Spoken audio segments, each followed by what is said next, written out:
¿Qué tal, amigos? Muy buenas tardes. Saludamos a todos quienes se encuentran conectados a través de nuestra red social universitaria en Facebook. Como cada jueves, los recibimos con un cálido saludo. La Universidad Estatal Amazónica y el Centro de Educación Continua se complacen en presentar el webinar internacional Una mirada a la Amazonía ecuatoriana desde su urbanización, de la mano de Manuel Bayón, geógrafo por la Universidad de Valladolid, con maestrías en Derechos Humanos por la UNED y Estudios Urbanos por la Flaxo, doctorante por la Universidad de Leipzig.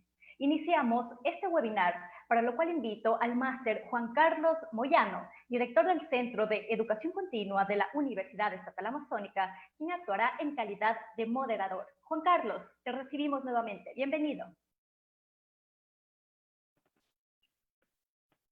Muchas gracias, querida Nubia. En esta tarde, dando continuidad a los eventos programados por la Universidad Estatal Amazónica, comprometida con el desarrollo, busca aportar desde la academia y la investigación con la formación continua de profesionales y la población en el mundo. En este contexto y por la emergencia sanitaria que atraviesa nuestro país, hemos visto la necesidad de desarrollar algunos temas que de seguro será de interés para todo público. Antes de dar inicio a la ponencia magistral, se informa además que la conferencia está siendo transmitida en tiempo real a través de Facebook Live. Me permito comentar que el ponente dispone de 30 minutos para su presentación. Por último, no olviden dejar sus consultas para el panelista de hoy. La temática de hoy explicará sobre cómo se configuran los territorios urbanos de la Amazonía ecuatoriana a través de metodologías históricas, cuantitativas, cartográficas y cualitativas del análisis territorial. La principal pregunta que guía su trabajo en Flaxo es cómo configuran los espacios de la urbanización extendida en la Amazonía ecuatoriana. Es por eso que va a relatar desde distintas perspectivas. Damos paso al expositor de esta tarde, el doctor Manuel Bayón. Bienvenido, Manuel.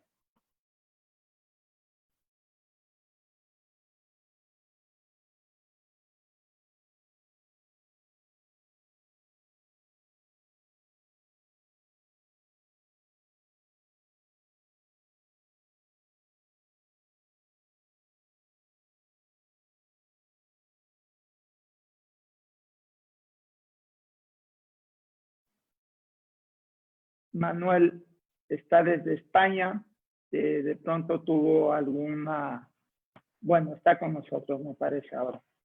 Manuel, por favor.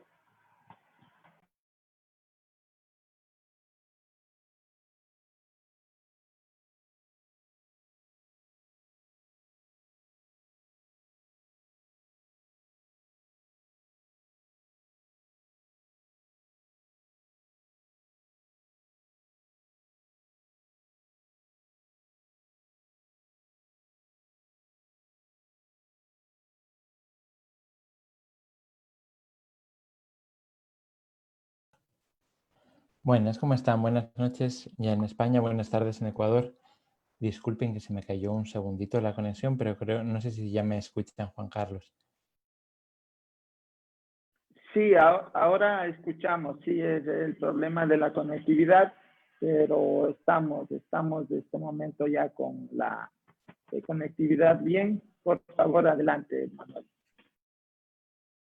Muy bien, pues buenas tardes y muchísimas gracias a la Universidad Estatal Amazónica y a su Departamento de Educación Continua, dirigida por el profesor Juan Carlos Moyano. Es un placer estar con ustedes hoy acá y estuvimos hace poquito celebrando un foro en la Universidad Estatal Amazónica antes de toda esta pandemia en el mes de febrero y es un lugar ideal desde el que pensar el territorio amazónico. Y para hoy lo que queremos presentarles es algunos lugares de los que partimos para la investigación de Flaxo, que se llama Contested Territories Amazonía, es decir, territorios contestados de la Amazonía. Y este trabajo lo hacemos desde Quito, pero nos parece muy importante pues estos conversatorios con las instituciones que están en el territorio amazónico. Voy a compartirles la pantalla para mostrarles la presentación y que sea interactivo. Yo soy geógrafo, entonces pues me fascinan los mapas y siento que es una forma de mirar las realidades pues muy gráfica y espero que se comprendan bien. La ponencia la he titulado Un proceso múltiple porque vemos la urbanización de la Amazonía desde distintas entradas. Por un lado, la Amazonía, este es el último dato intercensal que tenemos, ojalá se pueda realizar ya este año el censo para actualizar los datos, pero sentimos que va a confirmar la tendencia en la que las capitales amazónicas son las que tienen más crecimiento del país. Podemos ver que los círculos de población están en función del tamaño de las ciudades y de la población que tienen y que han crecido, pero es muy importante el dato que en el último periodo intercensal algunas de las ciudades que más crecen del país son las amazónicas. El número que tienen encima es el porcentaje sobre 100 que han crecido. En el caso de Orellana, su capital Coca ya se llama oficialmente, pues ha más de duplicado su tamaño, siendo una de las capitales más grandes. También tiene un crecimiento muy fuerte tanto Lago Agrio como Puyo y como Macas y Napo, que han tenido más un crecimiento alrededor del 40% en este periodo. Si vemos otras ciudades intermedias, como pueda ser, por decir algunos ejemplos de la Sierra, Tulcán, Ibarra, Ambato, Riobamba, o si pensamos en ciudades como Manta o como Machala, los porcentajes son mucho menores. Entonces, en conjunto, si hacemos la media del crecimiento por capital amazónica, tenemos que la Amazonía ha tenido las capitales provinciales que más han crecido en este periodo. En el caso de cómo se traduce esto territorialmente, esta es la ciudad mayor de la Amazonía, Lago Agrio, y podemos ver ahí cómo desde el año 87 y con las mediciones de dónde llegaba la zona urbana en el 1999 y el 2010, que es el color tomate, pues vemos que ha habido un crecimiento muy fuerte, pero que es en el último periodo. En 2030 será la planificación del municipio y podemos afirmar que ya en 2020 prácticamente todo ese territorio que designaba la planificación ya ha sido casi colmatado y tenemos zonas que son urbanas más allá de estos límites. Entonces, el proceso de explosión urbana que están viviendo las ciudades amazónicas es muy fuerte desde una perspectiva de las ciudades ya consolidadas. Este es el caso de Coca. Coca ha crecido mucho en los últimos años hacia el oeste, hacia la vía Loreto, y toda esa zona pues es una zona que además vemos que es un tipo de crecimiento urbano muy segregado.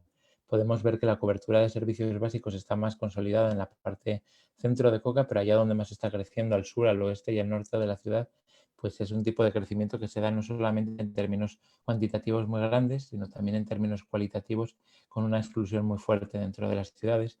Este caso me gusta mucho mostrarlo, es Joya de los Sachas, y podemos ver que Joya de los Sachas, lejos de considerar distintos parámetros para su territorio, pues ha hecho un tipo de planificación que ahora que estoy en España unas semanas, me recuerda mucho a lo que se hizo acá, es decir, considerar los núcleos como ya urbanos, pero considerar como urbanizable todo el territorio del cantón, menos esos pedacitos verdes que pueden ver que han sido sacados del mismo, pues porque son en zonas fluviales. Entonces, lo que podemos ver acá es que ya no solo es que el proceso de urbanización en la Amazonía se está dando de una forma muy incipiente por la llegada de población, por distintos procesos, pero que además desde la planificación de los municipios se está alentando ese proceso en un formato pues sin ningún tipo de planificación en algunos de los municipios. Eso pasa algo similar con otras ciudades. Aquí les quiero mostrar el caso de Tena, de Archidona, que son las dos que están a la izquierda, que han definido unos polígonos de crecimiento menores. Arriba a la derecha pueden ver el caso de Puyo, que también ha tenido un crecimiento muy fuerte en las últimas décadas, pero que la zona urbanizable que se plantean en la última planificación pues también es muy grande. Estuvimos en el sector de Tezulay en este congreso que hicimos en Puyo y podemos ver que ese sector rebasa solo en sí mismo toda la planificación de urbanización que hay en Puyo. Entonces, son planificaciones que se dibujan en el papel, pero que luego la realidad tiene otra dirección. Nos parece importante en este punto poderles, visto que la problemática de la urbanización de la Amazonía tiene unas dimensiones muy fuertes en este momento, considerar ya no solo la urbanización de los núcleos que están siendo, que son capitales de provincia o ciudades reconocidas, sino le llamamos urbanización extendida o planetaria, en el caso de estos gráficos, a aquella que rompe un poco el paradigma de la limitación entre la diferenciación de lo urbano y lo rural, que nos parece que especialmente en territorios como el amazónico no tienen tanto sentido en cuanto a que los núcleos que se urbanizan tienen una corta data y en muchas ocasiones crecen alrededor de campamentos petroleros, de zonas de misiones religiosas, etcétera, de una manera muy, muy fuerte, y por tanto son procesos que no podemos ver bajo el esquema rígido de qué es rural y qué es urbano, porque lo que es rural hace 10 años hay procesos muy, muy explosivos de urbanización. Entonces nos preguntábamos cómo a lo largo de la Amazonía ha habido en distintos momentos históricos estos flujos de creación de nuevas ciudades, de llegada de inversiones de capital, y este paradigma de la urbanización planetaria lo que promueve, y estos son gráficos que realizamos en el CNEDET hace unos años para explicar la evolución de la urbanización de la Amazonía Norte. Estas son las provincias de Sucumbíos, Orellana y Napo. Y nos preguntábamos qué otros ciclos había habido a lo largo de la historia en las que se imbricaban la colonización del área, la inversión de capital y la extracción de recursos. Entonces, a partir de este estudio histórico, lo que veíamos es que hubo un momento en la primera colonización donde a partir de la búsqueda de oro se generaron reducciones y encomiendas en la Amazonía que fueron dando paso a estos nuevos núcleos. En esta época se crearon los núcleos más antiguos que existen actualmente urbanos en la Amazonía, como podría ser Baeza, por poner un ejemplo. Tenemos otro momento fundamental de interés del mercado global en la Amazonía a través de la explotación del caucho, y en este periodo, más que consolidarse núcleos urbanos en la Amazonía ecuatoriana, como toda esa explotación, esas correrías, esa esclavización de los pueblos indígenas se daba desde arriba abajo, pues más bien lo que vemos fue una zona de fuerte vaciamiento de la cuenca amazónica en ese tiempo. Luego tenemos un momento ya en el siglo XX se da toda la llegada de la explotación petrolera y la llegada de misiones religiosas, que se dio fundamentalmente a partir de su llegada por Quito. Entonces ahí lo que vemos es una zona de implementación en la parte norte, de implementación de nuevas vías, de implementación de plantaciones de palma, de nuevos núcleos que ya van consolidándose alrededor de la explotación petrolera, como puedan ser Lago Agrio, Susufindi, Joya de los Hachas, también Coca. En ese momento lo que vemos es que el interés del capital internacional era extraer petróleo, entonces la forma de urbanización que se da tiene ese rasgo también. Por eso los núcleos como Lago Agrio, Susufindi o Joya de los Hachas, que están alrededor de estaciones petroleras, pues son hoy en día algunos de los mayores municipios de la zona. Y lo que analizamos en este momento es que se está dando una fase de urbanización planetaria que implica otro tipo de artefactos. Se decretó el corredor Manta-Manaus para la Amazonía, que es algo relativamente novedoso en la región norte de la Amazonía. También tuvimos nuevos emplazamientos que recuerdan a las reducciones de la primera colonización, pero que hoy día se plasman en ciudades del milenio, en formas, en arquetipos territoriales que son pequeñas simulaciones de ciudad, pero que forman parte de nuevos paradigmas de ocupación del territorio amazónico. Y también nos parecía muy relevante cómo se están implementando nuevas formas de economía, ya se está promocionando la biotecnología y cómo se está generando nuevas formas de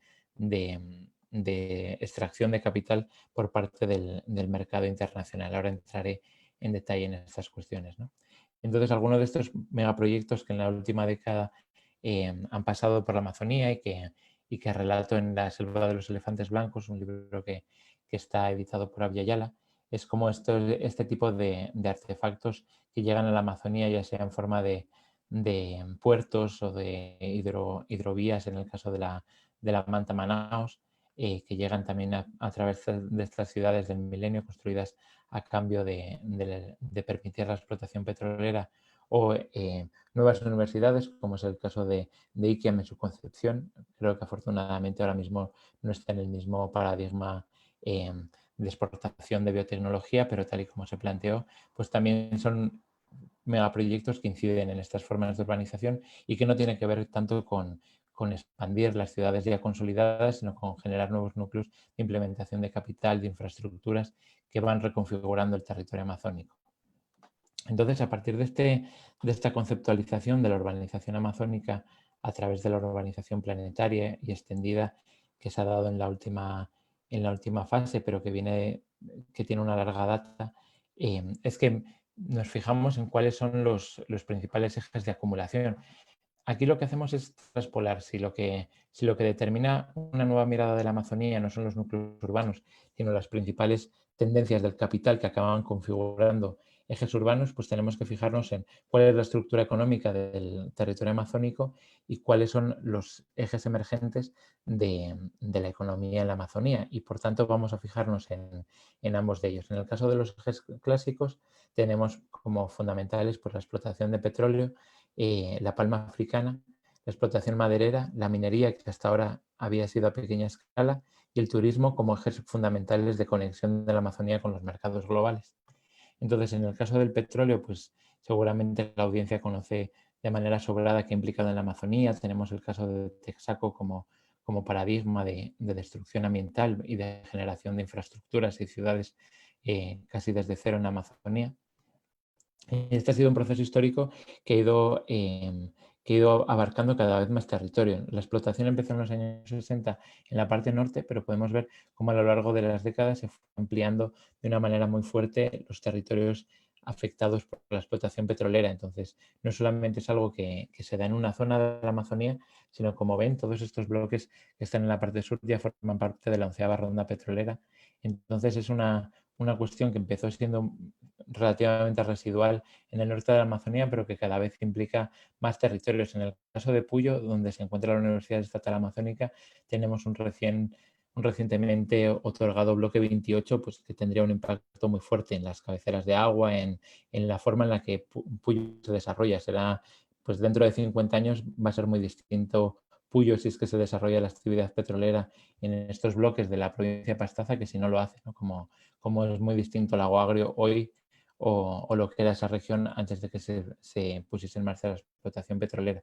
Entonces, este eje de la actividad de extracción de petróleo que ha sido predominante en la Amazonía, tenemos que verla de una manera muy específica si queremos pensar en cómo se va a producir la urbanización en las próximas décadas. La palma africana tiene booms de precios, al igual que la mayoría de materias primas que cotizan en los mercados internacionales. Y en los últimos 10 años hemos visto un boom y una crisis de la palma africana, ¿no? Entonces, tenemos dos áreas que se implementó desde hace décadas en la Amazonía Norte, en el caso de Susufindi y en el caso del sector de Payamino. Hay dos grandes zonas y en estos datos del MAGAB, que son de 2012, podemos ver cómo hubo toda una incipiente expansión de la palma africana entre las dos grandes plantaciones que hay en la zona, ¿no? En el caso de la actividad maderera, pues, en la Amazonía tenemos un tipo de extracción de madera que en muchas ocasiones corresponde a capitales externos a la región y que eso implica que la forma de explotación pues, genera una serie de impactos y unas economías que no generan una urbanización de una manera tan nítida como otros sectores. Ahora, durante la pandemia, estamos viendo como en algunos de los ríos del Yasuní y de la provincia de Orellana está habiendo pues, una expansión fuerte. Entonces, ese sector, pese a ser muy importante para la conexión de la Amazonía con los mercados globales, no genera una permeación similar en términos de urbanización. Algo similar ocurre con la pequeña minería o minería mediana que ha habido en este tiempo en la Amazonía, sobre todo en la Amazonía Norte. Vemos aquí un sector al sur de Napo, que es donde actualmente hay más concesiones. También se decretaron muchas concesiones en la parte oeste de Sucumbíos, pero que una sentencia judicial las paralizó. Entonces tenemos ese tipo de minería que usa retroexcavadoras, que usa materiales contaminantes, pero que no tiene las dimensiones de la megaminería que ahora mismo se está promoviendo en la Amazonía. Y eso nos da como resultado pues, que los bosques remanentes de la Amazonía, pese a haber sido muy afectados y tener unas huellas indelebles de estos procesos de acumulación de capital, sin embargo, tenemos todavía, y la provincia de Pastaza es muy muy emblemática, pero también la de Orellana y la de Morona, Santiago y Zamora, tienen aún regiones muy amplias de bosque nativo, y eso genera un atractivo también de conexión con los mercados globales, que es el turismo, que ha sido una actividad pues también muy importante para la Amazonía, sobre todo para la Amazonía alta. Aquí podemos ver el sector de la provincia de Napo, cómo ha sido pues la ubicación de Loch, una de las actividades más presentes en esta zona. Entonces, vistos los ejes clásicos de acumulación de capital, podemos explorar cuáles son los que se están configurando actualmente como nuevos ejes de acumulación que podrían dar como resultado nuevas áreas urbanas, si es que se consolidan procesos de movilidad humana fuertes y si es que se dan procesos de condensación territorial. Aquí podemos ver la planificación de Semplades, el único plan amazónico que se ha dado en términos de planificación territorial de la región, fue de 2015. Y aquí podemos ver que la planificación del Estado, pese a toda la riqueza que tiene el territorio ecuatoriano, fundamentalmente se divide en dos grandes círculos, y la planificación estatal sigue viendo como la zona petrolera del norte y la zona minera del sur como los dos ejes más interesantes para la economía nacional. Claro, esta mirada tiene como punto de partida una mirada de quienes no habitan la Amazonía, de quienes no consideran sus otras riquezas, que son sus pueblos, que son su naturaleza, y se fija en aquellos factores que puedan insertarse de manera más directa en el mercado internacional y dejando más regalías para la economía nacional, es decir, para la economía que está situada en los grandes centros urbanos de Quito o Guayaquil. Entonces, esto da como resultado que las áreas de ordenamiento territorial que definía Semplades en ese año, como ven, tienen mucho que ver con las zonas que han sido colonizadas. Si vemos el mapa anterior de cuáles son las zonas más antropizadas, pues pareciera que son las únicas que ve la planificación estatal, ¿no? Y define pues áreas de interés específico. Aquí tienen los proyectos estratégicos, que fundamentalmente son el bloque 12 del Edén. También se define como área estratégica la explotación de petróleo del Yasuní, las represas de Coca-Cola, Sinclair y los megaproyectos mineros, ¿no? Esas son las zonas en las que el Estado le ve un interés, y paradójicamente algunas de las zonas más ricas de la Amazonía en recursos agropecuarios, etcétera, que están fuertemente antropizadas, no son consideradas como áreas estratégicas de la Amazonía. Esto va a ser muy importante para ver cuál está siendo el modelo que se impone a la Amazonía y cuáles son las formas en las que hay respuestas endógenas por parte de la región. En el caso de los nuevos ejes de acumulación que impone este modelo agroindustrial, pues voy a detallar en 8 puntos cuáles son algunas de las tendencias que están ahora mismo catalizando el territorio y que no pertenecen a los ejes tradicionales de acumulación de capital.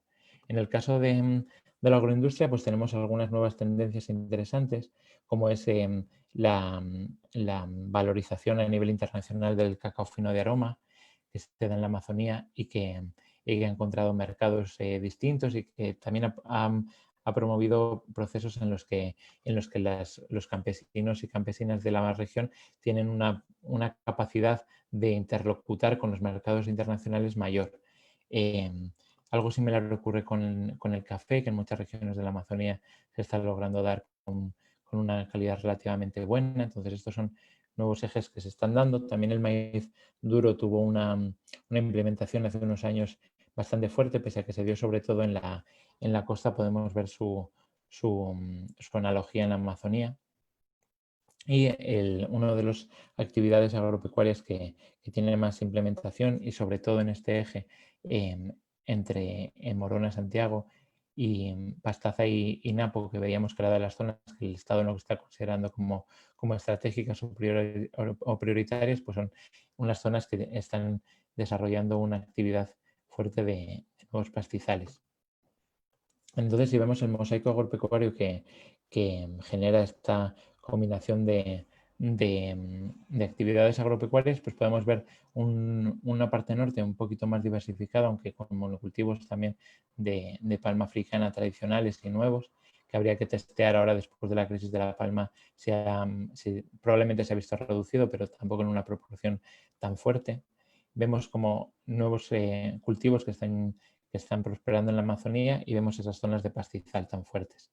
En el caso del petróleo, ya se explotó el petróleo de más calidad, que estaba en la parte en la parte norte, y ahora mismo pues algunos de las áreas que se están queriendo explotar, como el bloque de Pungarayacu, los nuevos bloques 79 y 83 sobre territorio Sápara, o toda la ampliación que se ha dado en el Parque Nacional Yasuni, tiene que ver con petróleo muy pesado, de baja calidad, cuyo rendimiento está por ver si se vaya a confirmar en términos económicos, y está generando una catalización de personas muy distinta a la que se dio en Lago Agrio. Ahora mismo tenemos Coca con un fuerte crecimiento muy vinculado a esta nueva expansión de actividades petroleras.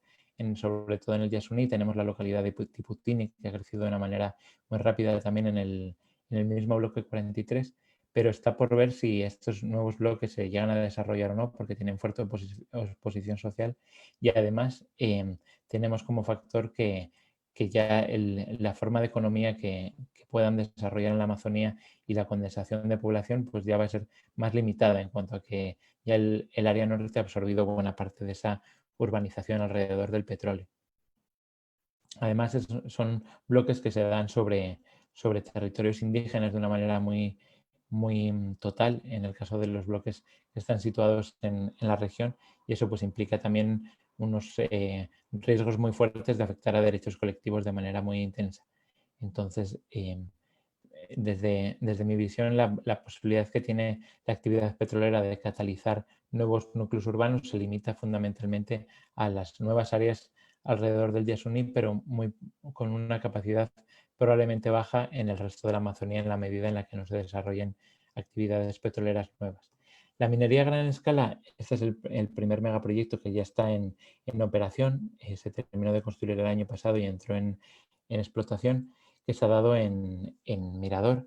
En este caso está en el cantón El Pangui, y hemos estado analizando desde Flaxo cuál es la evolución del Pangui en términos de crecimiento urbano, y actualmente es el núcleo, la cabecera cantonal, que tiene un crecimiento más explosivo. Se ha dado en los últimos 8 años, según datos del propio municipio, se ha triplicado la población y la extensión de la cabecera cantonal del Pangui, y al mismo tiempo se trata de una actividad que está limitando la población que vive en Tundaime, que es la cabecera parroquial que está anexa al proyecto, y ahí podemos ver que, lejos de darse un proceso de permeación económica que haya traído a población, pues la población que actualmente vive en Tundaime no ha ascendido de manera significativa desde que ha entrado en operación, y más bien uno de los barrios de la cabecera parroquial, que es San Marcos, ha quedado desaparecido por la construcción de infraestructura.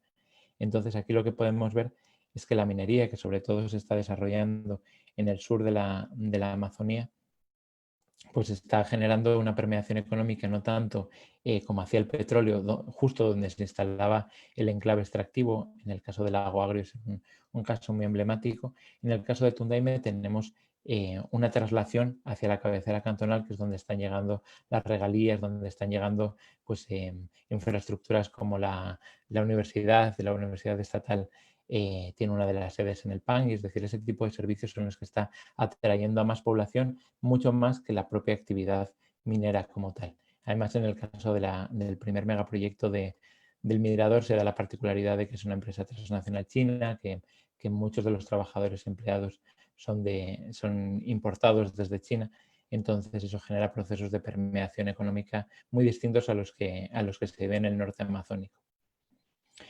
La implementación de este modelo de ampliación de la frontera petrolera y minera pues hace que el turismo cada vez sea una actividad pues con menos inversiones en la región. Muchos de los lots han cerrado, y algunos de los grupos económicos más importantes que actuaban en la Amazonía más bien están migrando su actividad a Galápagos, porque pues hay otras Amazonías, sobre todo en Perú, pero también de manera creciente en Colombia, donde hay lugares pues que no hay ruidos petroleros, que no hay impactos. Ahora hubo un fuerte derrame en el río Napo durante la pandemia, entonces ese tipo de sucesos restan muchas posibilidades de inversión en sectores turísticos, y es un hecho que está decreciendo la posibilidad de atracción de capitales a ese nivel.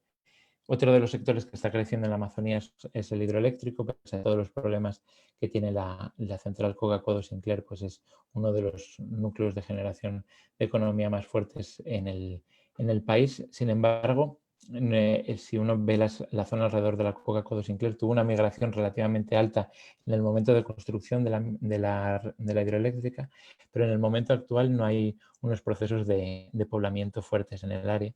Y también tenemos las dos hidroeléctricas que se han construido alrededor de los megaproyectos mineros en Morona, Santiago, que también pues no han catalizado procesos de nueva llegada de población.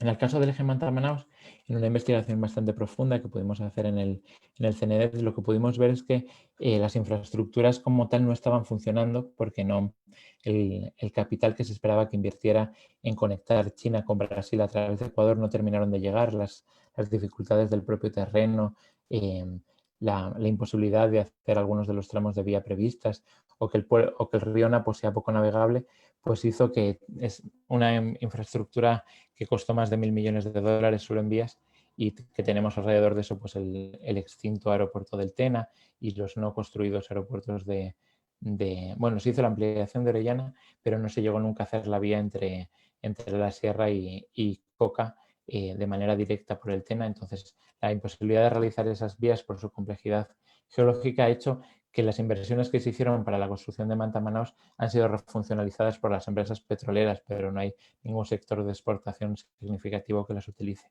Entonces, este eje que proponía una nueva forma de minar la Amazonía de manera comercial, pues nunca se ha llegado a consolidar.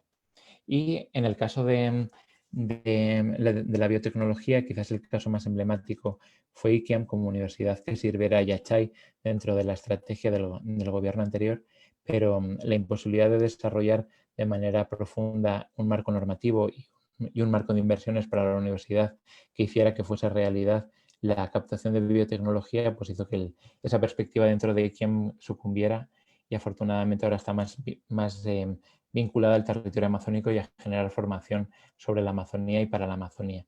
Entonces ese sector tampoco llegó a desarrollarse de una manera completa.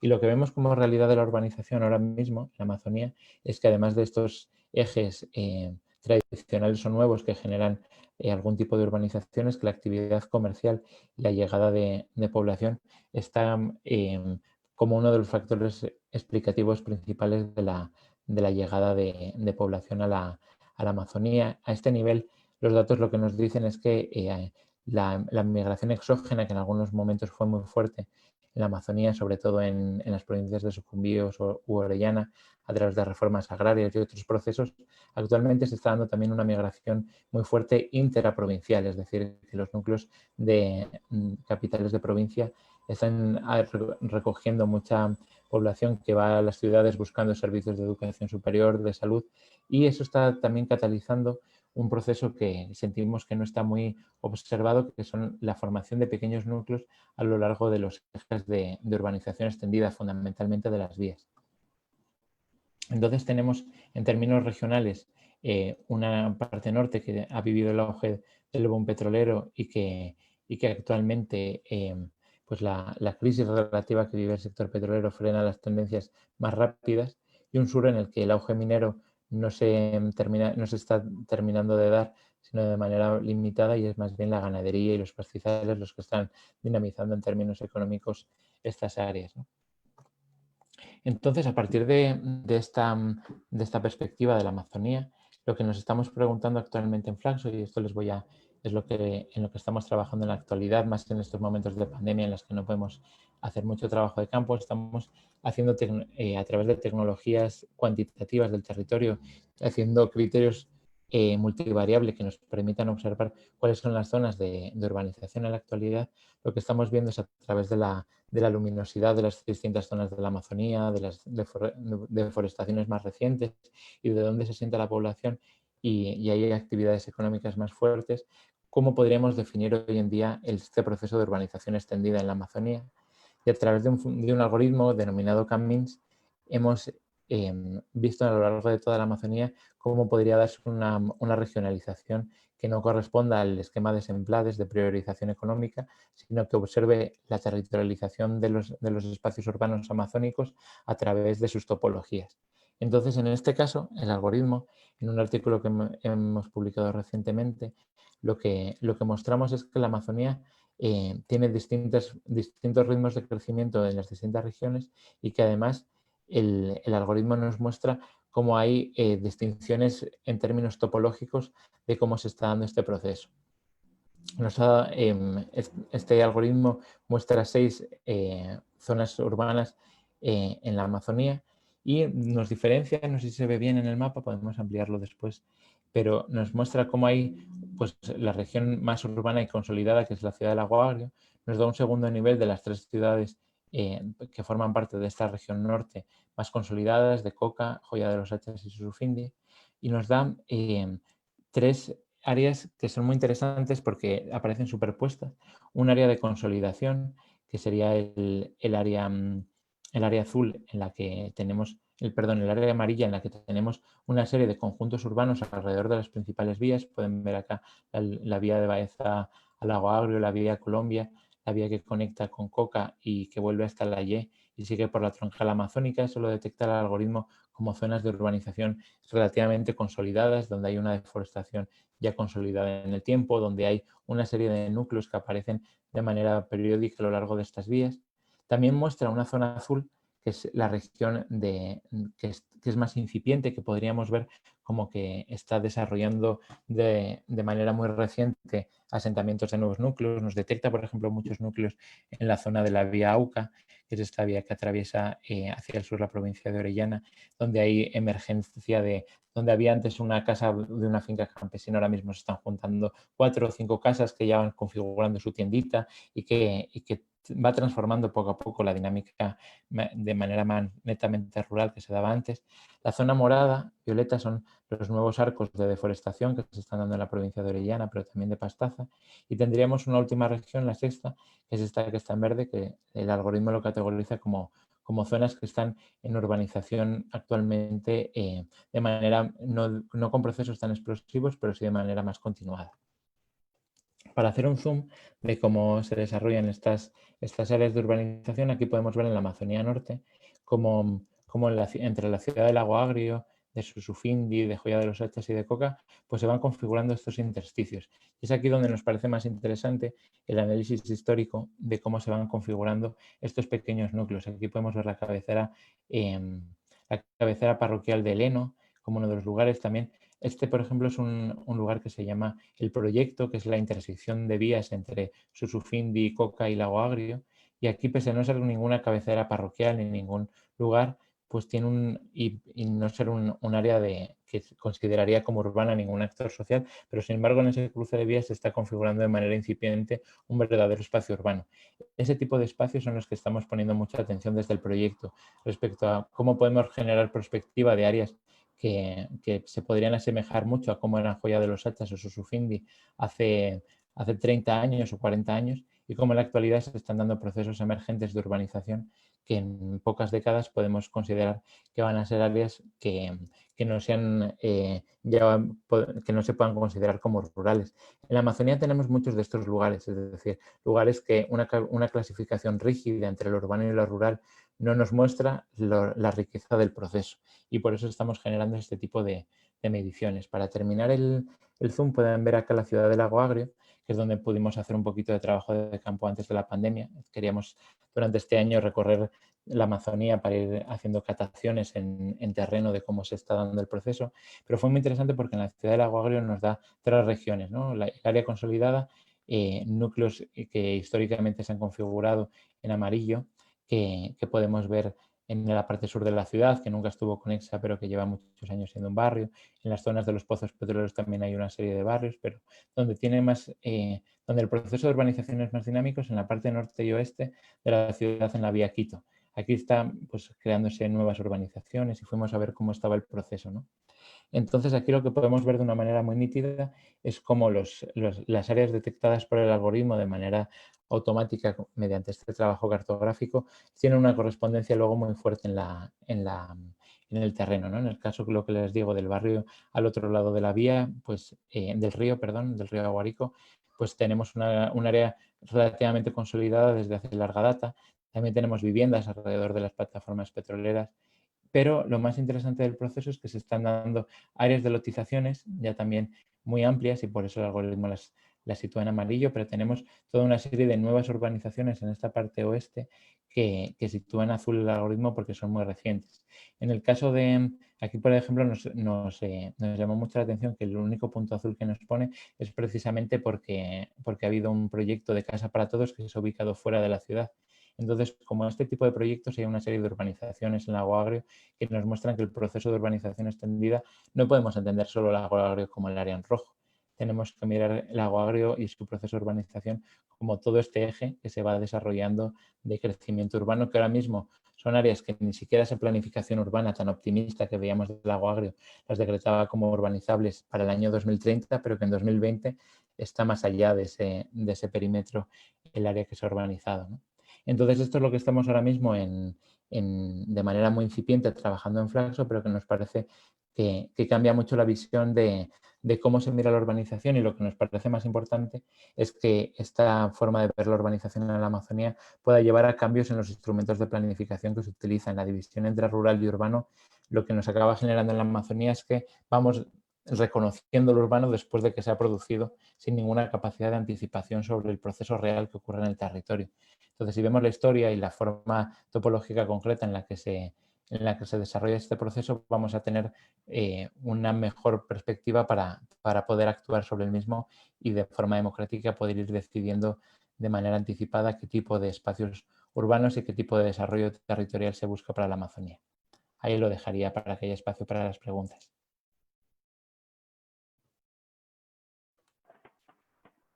Muchas gracias. La excelente charla de Manuel Bayón. Le enviamos un afectuoso saludo al público que nos acompaña el día de hoy, a las universidades fraternas e instituciones de Iberoamérica que nos felicitan por el prestigioso evento. Mari Carmen saluda al expositor, una temática relevante. Bien, entonces con esta actividad pasamos a la primera pregunta. La primera pregunta, generada por Marco Andino, felicita por la ponencia. ¿Cuál considera que es la mejor estrategia para un proceso urbanístico acorde a los ecosistemas amazónicos y para preservar la Amazonía? Muy bien, pues no sé cuál es la dinámica, profesor Juan Carlos, si es que vayan varias preguntas o vamos respondiendo una a una. Bien, vamos a ir respondiendo una a una. Tenemos acá ya las preguntas, tienes 2-3 minutos para responder. Si necesitas un poco más de tiempo, lo realizas. Muy bien, pues gracias por la pregunta. En relación a los ecosistemas, lo que podemos ver es que si vemos lo urbano y las ciudades como solamente el área roja, es decir, aquella que está consolidada, pues vamos a ver que la expansión de esos núcleos urbanos normalmente se da sobre pastizales y sobre áreas que ya han sido deforestadas décadas antes en la mayoría de ocasiones, ¿no? Entonces podríamos decir que el impacto de esa urbanización para los ecosistemas aledaños pues, es relativamente baja porque es sobre bosque secundario, terciario, pastizales que se da esa expansión urbana. Sin embargo, si ponemos el foco sobre este proceso de urbanización extendida, podemos ver que los procesos incipientes de urbanización se producen en muchas ocasiones a partir de la construcción de nuevas vías o de la implementación de megaproyectos, ya sean petroleros o mineros o agroindustriales, bastante antes de que aparezca la ciudad, y por tanto ahí podemos evaluar mejor cuál es la relación entre la urbanización y los ecosistemas. Si vemos, por ejemplo, Lago Agrio, sobre qué tipo de ecosistema se asentó, no tanto la ciudad actual, sino el campamento petrolero y la estación petrolera que dio origen a la ciudad, pues en ese caso sí podríamos ver que fue sobre bosque primario. Algo similar ocurre hoy en día con lo que les comentaba con la megaminería al sur, que se está dando el primer megaproyecto de minería se ha asentado sobre un bosque protector y sobre una reserva de la cordillera del Cóndor con muchísimo valor respecto a sus ecosistemas, ¿no? Entonces, ese proceso que vaya catalizando o no en una ciudad lo tenemos que ver en su dimensión histórica, es decir, no solamente en lo que crezca la ciudad en los últimos 10 años, sino qué proceso territorial dio como origen a estas nuevas ciudades que se están configurando. Para mí esa es como la pregunta y lo que respondería a la cuestión. Muy bien, felicitaciones, Manuel. Acá tenemos otra pregunta. En tiempo real estamos realizando el evento organizado por la Universidad Estatal Amazónica.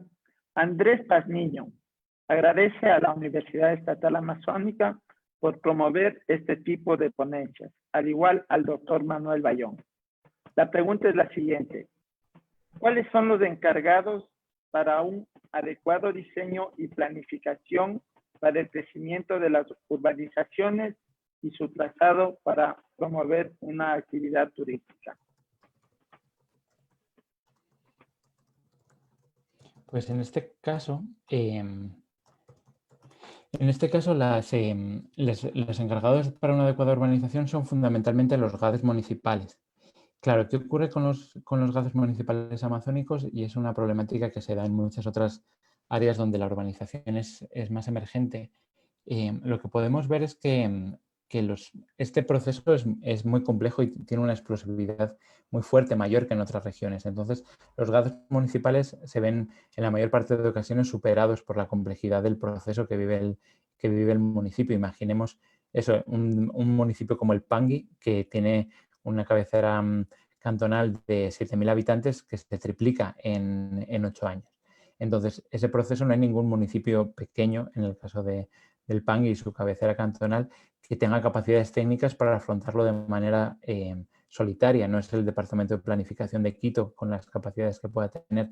Por eso fue muy interesante que Semplades en su momento se planteara una estrategia territorial para la Amazonía que generase apoyos por parte del Estado al conjunto de la región amazónica para afrontar el nivel del reto que tiene. En el caso de Semplades, lo que hizo fue desaparecer y no acabó, más allá de generar este plan, no generó herramientas ni instrumentos para apoyar a los GADs cantonales para todo este reto que tienen por delante. Entonces, lo que les queda a los GADs en la mayor parte de ocasiones es ir reconociendo lo que va siendo urbano. Y claro, eso lo hacen además con una culpa fuerte porque no hay financiamiento dentro de los GADs para que tengan los mínimos servicios básicos, esas zonas que se van reconociendo como urbanas. El mapa de Coca al inicio era muy significativo. Las zonas en las que ha crecido más la ciudad son zonas sin servicios básicos ahora mismo. Entonces, yo creo que es fundamental que el Estado se plantee, el Estado a nivel central, la estrategia de los GADs amazónicos, sea la posibilidad de generar herramientas de planificación específicas para el reto de transformación espacial que tiene ahora mismo la Amazonía. Yo creo que eso es algo imprescindible, que los GADs, desde Flaxo estamos participando en un hub territorial del Ministerio de Vivienda y es algo que comparten los GADs que están participando. La complejidad del proceso y lo rápido que es la urbanización de la Amazonía supera a las capacidades técnicas y presupuestarias de los GADs municipales. Así que mientras sigan tan ahogados económicamente y no haya partidas presupuestarias para esta cuestión en específico, pues va a ser muy complicado que el proceso deje de ser tan espontáneo como se está dando en la actualidad, en la que llega la población, se busca el terreno donde pueda ubicarse y se van engrosando las ciudades amazónicas de esa manera, sin ninguna intermediación por parte de que asistan derechos a esa población ni de que asistan instrumentos para que el conjunto de la población pueda ir decidiendo cómo va a ser su territorio a futuro. Muchas gracias al público presente que están aportando con varias preguntas. Otra de ellas, Daniel Carpio, con la siguiente pregunta. ¿Se podría inferir que las concepciones entre urbano y rural son muy limitadas para entender la realidad amazónica? Sí, además, no solamente la realidad amazónica, estas teorías pues llevan circulando sobre ver la urbanización planetaria y extendida pues unos 15 años. Es algo relativamente reciente, pero ya no tanto. Pero en la Amazonía se expresan de una manera brutal. De hecho, el pensador brasileño que formuló este término de urbanización extendida lo hacía desde la Amazonía, es decir, es la Amazonía la que muestra cómo no podemos ver solamente como urbano el núcleo que tiene de edificios altos, sino que la categoría de rural y urbano nos muestra muchas limitaciones para la riqueza del proceso. Piensen en Lago Agrio, en qué momento se habría decretado como urbano o en qué momento el mismo Puyo se habría decretado como urbano. Es decir, pues Puyo tiene poco más de un siglo de historia y los procesos de ensanchamiento de las áreas urbanas, por un lado, son muy rápidos y por otro lado no tienen las topologías clásicas de lo que es urbano. Piensen en Puyo, en los barrios que están en su periferia, pues en muchas ocasiones son casas seguidas de chacras, de toda una composición que no podríamos hablar de que sea un área ni netamente rural ni netamente urbana. Ese tipo de áreas las tenemos también en Quito, sí, también se dan de otras formas, ¿no? Pero lo de específico que tiene la Amazonía es que pues pensemos en Shell Mera como otro de los núcleos que están cercanos a Puyo, pues se ha ido conformando alrededor del aeropuerto, de una serie de infraestructuras que llegan primero y luego a partir de ahí se hace la ciudad. Eso no lo tenemos en otras zonas actualmente del Ecuador y por eso la Amazonía necesita una mirada específica porque su forma de urbanización, tanto a lo largo de la historia como en el momento actual, es muy distinta tanto en proceso como en resultado final. En tiempo real nos están siguiendo desde la hermana provincia de Zamora, desde el Pangui. Luis Alberto realiza la siguiente pregunta. En sectores como el Pangui, ¿se podría poner límites al crecimiento desordenado que se está dando? Aquí hay otro de los temas que son como un fetiche a la planificación, ¿no? El planificador, y lo digo como geógrafo, es decir, es más una autocrítica que una crítica a otros. Ponemos la línea en el plano y pensamos que eso va a ser realidad por arte de magia, ¿no? Y luego lo que queremos hacer en muchas ocasiones es a la gente que está fuera de ese límite decirle que por qué está fuera y demolerles la casa o cualquier cuestión atentatoria de los derechos de esa población, ¿no? Y yo creo que tenemos que pensar en hacer las cosas al revés, es decir, que si, por ejemplo, en el caso del Pangui, que ahora mismo está creciendo de una manera muy fuerte, si queremos que una área sea la urbana y otra zona en el que no, pues tenemos que dar la facilidad a las personas que lleguen para que tengan suelos baratos, con buenas calidades en términos de urbanización y de servicios en las áreas que queramos. Es decir, yo lo que animaría a ciudades como el Pangui, que tiene un reto tan fuerte ahora mismo, es que si quiere intervenir de alguna forma, no lo haga como hacemos los geógrafos, pintando una línea en el mapa y pensando que eso se va a hacer realidad, sino generando las situaciones reales para que ese proceso se dé de la manera que consideramos mejor.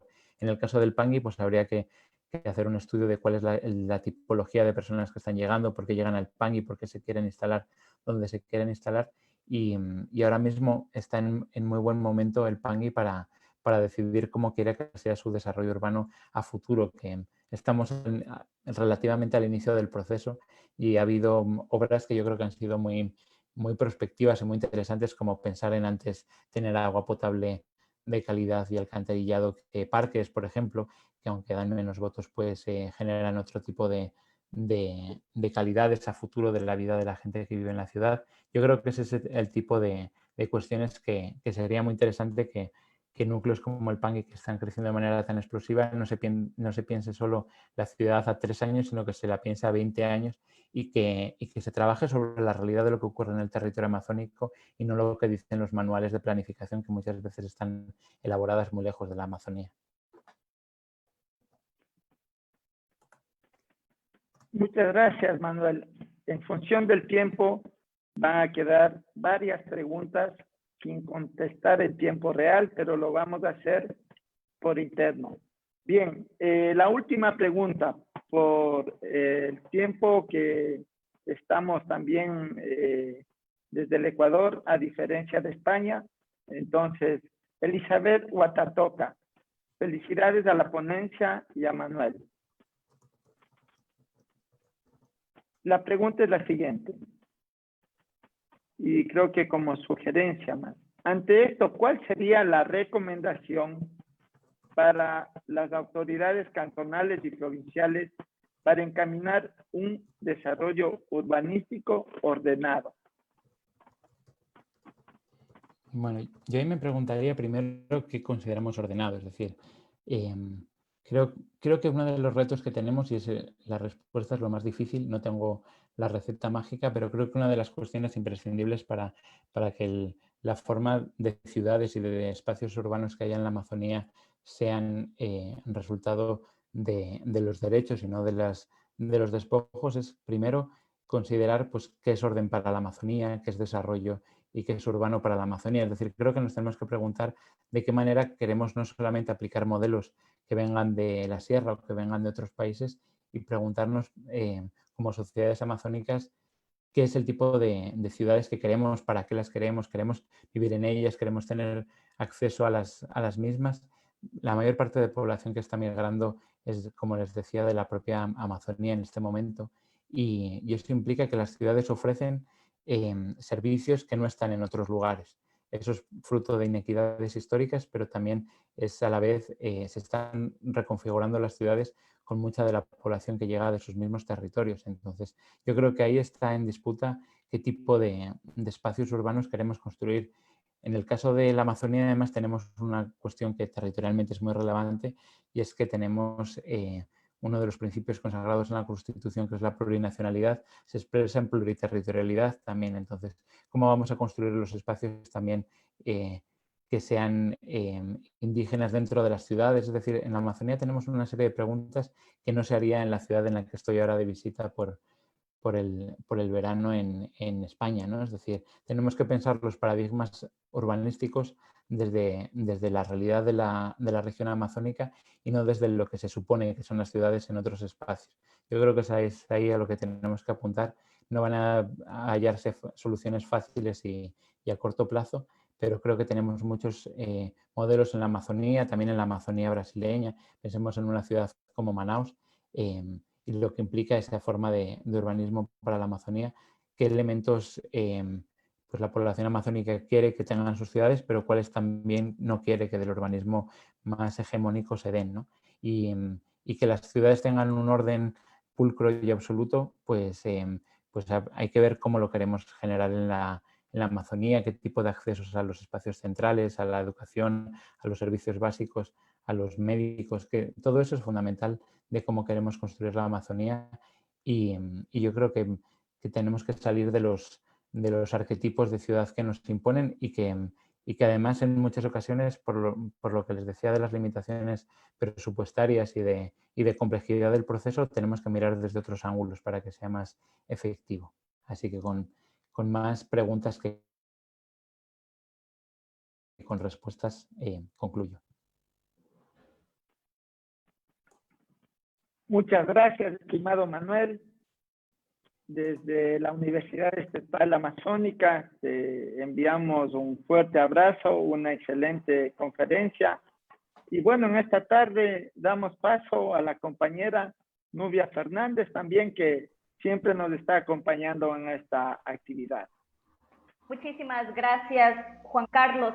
Agradecemos la participación de nuestro público, así como a Manuel Bayón desde España por su excelente ponencia. Culminamos el webinar de hoy, no sin antes invitarles a seguirnos en nuestra fanpage Universidad Estatal Amazónica, donde presentamos cada jueves actividades de capacitación digitales sin costo alguno, con la garantía académica que nos respalda, a través del Centro de Educación Continua. Muy buenas tardes.